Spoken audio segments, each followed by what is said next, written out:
नमस्कार मित्रांनो, स्वागत आहे तुमचं सही ट्रेड मराठी या चॅनलवर। आपण ट्रेडिंग वेगवेगळ्या पद्धतीने करतो। म्हणजे कुणी कमोडिटीमध्ये ट्रेडिंग करतं, कुणी करन्सीमध्ये ट्रेडिंग करतं, कुणी इक्विटीमध्ये ट्रेडिंग करतं। ट्रेडिंग करताना आपण वेगवेगळ्या प्रकारचे ॲनालिसिस करत असतो। जर कोणाला इन्व्हेस्टमेंट करायची असेल तर तो फंडामेंटल ॲनालिसिस बरोबरच टेक्निकल ॲनालिसिस पण करत असतो। पण जर एखाद्याला ऑप्शन ट्रेडिंग करायची असेल तर तो फक्त टेक्निकल ॲनालिसिसवर जरा जास्त भर देतो। आता टेक्निकल ॲनालिसिसमध्ये वेगवेगळ्या प्रकारे आपण ॲनालिसिस करू शकतो। जसं की इंडिकेटरमध्ये आपण ॲनालिसिस करू शकतो, कुठले इंडिकेटर कशा पद्धतीने काम करतात, चार्ट पॅटर्नवर आपण ॲनालिसिस करू शकतो, प्राइस ॲक्शनवर ॲनालिसिस करू शकतो। पण जे लोक ऑप्शन ट्रेडर असतात ते टेक्निकल ॲनालिसिसमध्ये या गोष्टींची मदत तर घेतातच, तर त्याच्या ऐवजी एक्स्ट्रा ते करतात ते म्हणजे ऑप्शन चेनचा स्टडी करतात। आता ऑप्शन चेनमध्ये वेगवेगळ्या प्रकारचा स्टडी करून, जसं की व्हॉल्यूमचा स्टडी करून, ओआयचा स्टडी करून तुम्ही मार्केट कुठे जाणार आहे, मार्केटचा व्ह्यू काय असणार आहे याचा एक अंदाज लावू शकता। त्याच्यासाठी ऑप्शन चेनचा प्रॉपर स्टडी करणं आणि ऑप्शन चेन बघायला शिकणं हे गरजेचं आहे। धन ॲप्लिकेशन तुम्हाला ऑप्शन चेन अवेलेबल करून देतं, मोबाईल ॲपमध्ये पण आणि टॅबमध्ये पण। वेबचं तर आपण करूच शकतो, पण मोबाईल ॲप्लिकेशनमध्ये पण इझिली ही ऑप्शन चेन तुम्ही बघू शकता। फक्त तुम्हाला धनमध्ये ॲप्लिकेशनमध्ये लॉग इन करायचं आहे, धन ॲप्लिकेशनमध्ये, जे की तुम्हाला अशा पद्धतीच्या स्क्रीनवर घेऊन येईल। आपण आत्ता लॉग इन केलेलं आहे धन ॲप्लिकेशनवर आणि इथे तुम्ही सर्च ऑप्शनमध्ये जाऊन कुठलाही इंडेक्स, कुठलाही स्टॉक त्याबद्दलची ऑप्शन चेन बघू शकता। जसं की आपण बँक निफ्टीचं एक्झाम्पल घ्यायचं झालं तर सर्चमध्ये मी बँक निफ्टी सर्च करणार किंवा निफ्टी बँक मी जर इथे सर्च केलं तर निफ्टी बँकचा इंडेक्स माझ्यासमोर इथे बघायला मिळतोय। तो जर ओपन केला तर अशा पद्धतीची स्क्रीन माझ्यासमोर ओपन होते आणि ऑप्शन चेन नावाचा हा जो टॅब आपल्याला दिसतोय त्याच्यावर आपण क्लिक करायचं आहे। जसं आपण त्याच्यावर क्लिक करतो त्यावर क्लिक केल्यानंतर डायरेक्ट ऑप्शन चेन जी आहे ते आपल्यासमोर ओपन होते। आता ही थोडीशी मोठी पण करू शकता, मोठी केल्यानंतर अशा पद्धतीने तुम्हाला थोडी मोठ्या स्क्रीनवर बघायला मिळेल। सगळ्यात पहिल्यांदा आपल्याला सिलेक्ट करायचं आहे ते म्हणजे एक्सपायरी। आता बँक निफ्टीची ऑप्शनची एक्सपायरी तुम्हाला सगळ्यांना माहीत असेल की दोन प्रकारची असते। एक असते मंथली एक्सपायरी, महिन्याच्या शेवटच्या बुधवारी जो कॉन्ट्रॅक्ट संपतो त्याला आपण मंथली एक्सपायरी म्हणतो, महिन्याच्या शेवटच्या बुधवारी। आणि प्रत्येक आठवड्याच्या बुधवारी जे कॉन्ट्रॅक्ट एक्सपायर होतं त्याला आपण वीकली एक्सपायरी म्हणतो। मग इथे 8 मे हे दिलेलं आहे ते वीकली एक्सपायरीचं कॉन्ट्रॅक्ट आहे, 15 मे वीकली एक्सपायरीचं कॉन्ट्रॅक्ट आहे, 22 मे वीकली एक्सपायरीचं कॉन्ट्रॅक्ट आहे आणि 29 मे मंथली एक्सपायरीचं कॉन्ट्रॅक्ट आहे। सो या एक्सपायरीज तुम्हाला माहिती असल्या पाहिजेत, वीकली आणि मंथली असतात ऑप्शन्समध्ये ट्रेड करताना। निफ्टीची ऑप्शनची एक्सपायरी वेगळ्या दिवशी असते, बँक निफ्टीची वेगळ्या दिवशी असते, फिन निफ्टीची वेगळ्या दिवशी असते। त्यामुळे प्रत्येक डेज ऑफ एक्सपायरी तुम्हाला इथे तारखेसकट बघायला मिळत असतात। ऑप्शन चेनमध्ये दुसरी सगळ्यात महत्त्वाची गोष्ट म्हणजे स्ट्राईक प्राइस। ऑप्शन चेनच्या सेंटरलाच आपल्याला ही स्ट्राईक प्राइस बघायला मिळते। 48,700, 48,800, 48,900, 49,000 अशा प्रकारचे स्ट्राईक प्राइजेस तुम्हाला बघायला मिळतात आणि कॉल ऑप्शन आणि पुट ऑप्शनमध्ये सेम प्रकारच्या स्ट्राईक प्राइस असतात। आता ऑप्शन ट्रेडिंग जो माणूस करतोय त्याला कॉल ऑप्शन आणि पुट ऑप्शन्सबद्दल वेगळं काही सांगायची गरज नाही आहे। कॉल ऑप्शन्स आपण कधी बाय करतो, जेव्हा आपल्याला वाटतं की मार्केट किंवा इंडायसेस अप जाणार आहे, बुलिश राहणार आहे, त्यावेळी तो कॉल ऑप्शन्स बाय करतो। आणि ज्यावेळी त्याला वाटतं की मार्केट खाली येणार आहे, बेरिश राहणार आहे, त्यावेळी तो पुट ऑप्शन्स बाय करतो। आता पुट ऑप्शन आणि कॉल ऑप्शन बाय करताना तुम्हाला स्ट्राईक प्राइजेसचे वेगवेगळे प्रकार माहिती असले पाहिजेत। पहिला आहे in the money strike price, दुसरा आहे out of the money strike price आणि तिसरा आहे at the money strike price. आता हे तीन प्रकार वेगवेगळे कशा पद्धतीने ओळखायचे, तर त्यासाठी स्पॉट प्राइसची मदत घेऊ शकतो आपण। बँक निफ्टीची स्पॉट प्राइस काय चालू आहे, 49,070, जी आपल्याला इथे दिसत आहे 49,070। आता ह्या 49,070 ही जी स्पॉट प्राइस आहे याच्या आतमधले सगळे स्ट्राईक प्राइस आपल्याला बघायला मिळत आहेत। 700 झाला, 800 झाला, 900 झाला किंवा 49,000 फॉर दॅट मॅटर झाला। तर हे सगळे जे स्ट्राईक प्राइजेस आहेत, तर कॉल ऑप्शनमध्ये ह्या सगळ्या स्ट्राईक प्राइसला in the money call options म्हटलं जातं, ITM किंवा in the money call options. आणि स्पॉट प्राइसच्या नंतरचे जे स्ट्राईक प्राइस आपल्याला बघायला मिळत आहेत, जसं की 49,100, 49,200, 49,300, 49,400, हे जे सगळे स्ट्राईक प्राइस आहेत, या स्ट्राईक प्राइस कॉल ऑप्शन्समध्ये out of the money strike price समजल्या जातात, कारण स्पॉट प्राइसपेक्षा त्या लांब आहेत। स्पॉट प्राइसपेक्षा अजून त्या प्राइस यायच्या आहेत, म्हणून त्या सगळ्या out of the money strike prices असतात।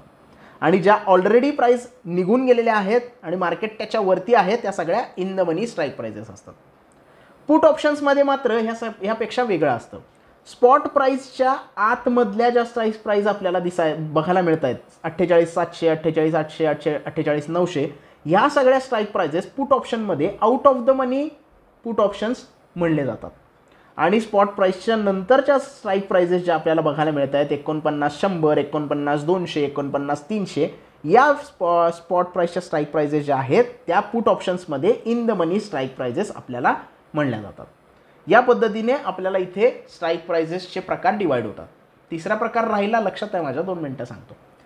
जेव्हा स्ट्राईक प्राइस आणि स्पॉट प्राइस सेम असते, म्हणजे इथे आपण जर आता बघितलं तर अपडेट होत नाही आहे, नेटवर्कचा इश्यू असू शकतो.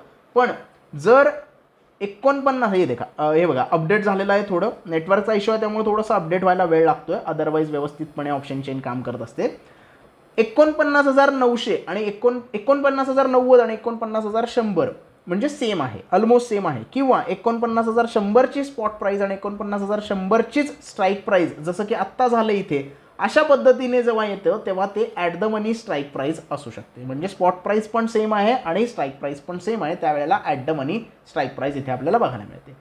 याच्या व्यतिरिक्त अजून काय ऑप्शन चेनमध्ये ॲनालिसिस करण्यासारखं आहे, तर त्यासाठी तुम्हाला हा पुट ऑप्शनच्या साईडचा ॲरो आणि कॉल ऑप्शन साईडचा ॲरो दबायला लागेल.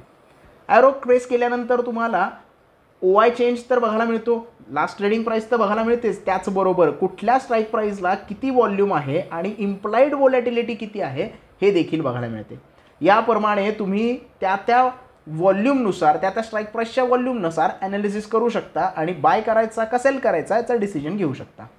हे कॉल ऑप्शनमध्ये जसं आपल्याला बघायला मिळतं तसं पुट ऑप्शनमध्येही बघायला मिळतं. पुट ऑप्शनचेही व्हॉल्यूम आणि IVs यानी म्हणजे की इम्प्लाइड व्हॉलॅटिलिटी तुम्हाला इथे बघायला मिळते. याशिवाय अजूनही काही अजून तुम्हाला एक्सेस ॲनालिसिस करायचं असेल तर खाली आपल्याला भरपूर ऑप्शन दिलेले आहेत. Open is equal to low कुठली स्ट्राईक प्राइस आहे ते बघायला मिळेल. Open is equal to low आपण जर सिलेक्ट केलं तर आपल्याला इथे लिस्ट बघायला मिळते, ती ओपन होते आणि जर झालं असेल तसं तरच तुम्हाला हे इथे दाखवलं जाईल की open is equal to low option open झालेलं म्हणून. Most of the time option कधीही open is equal to low किंवा open is equal to high open होत नाही, कारण टाईम व्हॅल्यू त्यातनं कट झाल्यानंतर तो थोडासा फरक पडत असतो. दुसरं म्हणजे हायेस्ट OI कुठल्या स्ट्राईक प्राइसमध्ये आहे हे तुम्हाला इथे बघायला मिळतं. पुट ऑप्शनमध्ये बघितलं तर 49,000च्या स्ट्राईक प्राइसवर OI 1 लिहिलेला आहे. 49,500च्या स्ट्राईक प्राइसवर पुट ऑप्शनमध्ये OI 5 लिहिलेला आहे. कॉलमध्ये इथे OI 1 आपल्याला बघायला मिळतं. जर आपण खालीवरती थोडंसं स्क्रोल केलं तर OI 3, OI 2, OI 4 ही आपल्याला बघायला मिळू शकतात. तर OI 4 इथे आपण बघू शकतो. थोडंसं अजून स्क्रोल केल्यानंतर OI 2 आपल्याला इथे बघायला मिळते. म्हणजे टॉप 5 हायेस्ट OI असलेल्या स्ट्राईक प्राइसेस कुठल्या आहेत पुट ऑप्शन्समध्ये त्या आपल्याला इथे मेन्शन करून वेगळ्या प्रकारे हायलाईट करून दाखवल्या जातात. आणि कॉलमध्ये पण सेम गोष्ट आपण बघू शकतो. जर कॉल मी थोडासा स्क्रोल करून खाली गेलो तर OI 1 तर आपल्याला इथे बघायला मिळतेच आहे, पण त्याचबरोबर आपल्याला OI 2 आणि OI 5 पर्यंतच्या सगळ्या स्ट्राईक प्राइस बघायला मिळतात. सो या पद्धतीने तुम्ही ऑप्शन चेन इथे बघू शकता. OI हायेस्ट 5 कुठले आहेत, त्याचबरोबर व्हॉल्यूम कुठल्या 5 ऑप्शन्समध्ये जास्त आहे पुटमध्ये आणि कॉलमध्ये हे देखील आपल्याला इथे बघायला मिळतं. तर सध्या इथे व्हॉल्यूम कुठे आहे तर आपण बघू, हे बघा कुठल्या स्ट्राईक प्राइसमध्ये सगळ्यात जास्त व्हॉल्यूम आहे. हे 5 व्हॉल्यूमचे स्ट्राईक प्राइस आपल्यासमोर ओपन झालेत पुटचे. आणि जर आपल्याला कॉल्समध्ये हा डेटा बघायचा असेल तर कॉल्समध्ये पण हा डेटा तुम्ही बघू शकता. शोईंग कॉल्समध्ये थोडा अपडेट झाल्यानंतर आपल्याला या सगळ्या गोष्टी बघायला मिळतील. हे बघा व्हॉल्यूम 5, व्हॉल्यूम 4, व्हॉल्यूम 3, व्हॉल्यूम 4 या सगळ्या गोष्टी इथे तुम्हाला बघायला मिळतात. टॉप 5 हायेस्ट व्हॉल्यूमवाल्या स्ट्राईक प्राइस तुम्हाला इथे खूप इझिली बघू शकता तुम्ही. त्याचबरोबर हायेस्ट IV म्हणजेच इम्प्लाइड व्हॉलॅटिलिटी कोणत्या स्ट्राईक प्राइसवर सगळ्यात जास्त आहे त्याचाही डेटा आपल्याला इथे बघायला मिळतो आणि त्यानुसार तुम्ही तो ॲनालाइज करू शकता. आता इथे कुठेच दिसत नाही आहे, म्हणजे थोडं आपल्याला लांब जावं लागेल. लांब गेल्यानंतर म्हणजे थोडंसं इन द मनीमध्ये जास्त गेल्यानंतर तुम्हाला त्याबद्दलचे जे डिटेल्स आहेत ते बघायला मिळतील.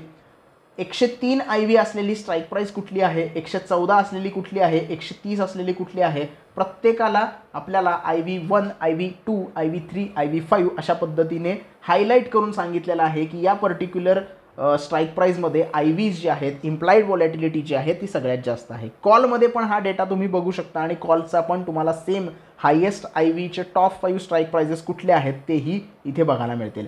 Most of the time in the money ऑप्शन्समध्ये हे आपल्याला जास्त बघायला मिळतं. बघू शकता तुम्ही, आपण डीप इन द मनीमध्ये आलेलो आहे. मार्केट आहे 49,000 आणि आपण 45,500 45,600 पर्यंत खाली आलेलो आहे आणि त्यामध्ये तुम्हाला IV सगळ्यात जास्त असलेली स्ट्राईक प्राईस बघायला मिळते.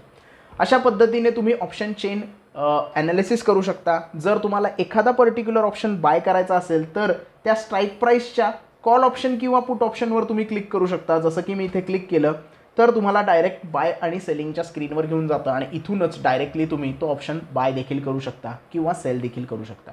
सो अशा पद्धतीने तुम्ही धन ॲप्लिकेशन वापरून ऑप्शन चेन ॲनालिसिस करू शकता आणि इझिली बाईंग आणि सेलिंग पण ऑप्शनमध्ये करू शकता. सो आय होप तुम्हाला हा व्हिडिओ आवडला असेल. व्हिडिओ खरंच आवडला असेल तर प्लीज व्हिडिओला लाईक करा, व्हिडिओला जास्तीत जास्त शेअर करा. जर तुमचे काही डाऊट्स असतील तर कमेंटमध्ये विचारू शकता आणि चॅनलला सबस्क्राईब करायला विसरू नका. धन्यवाद.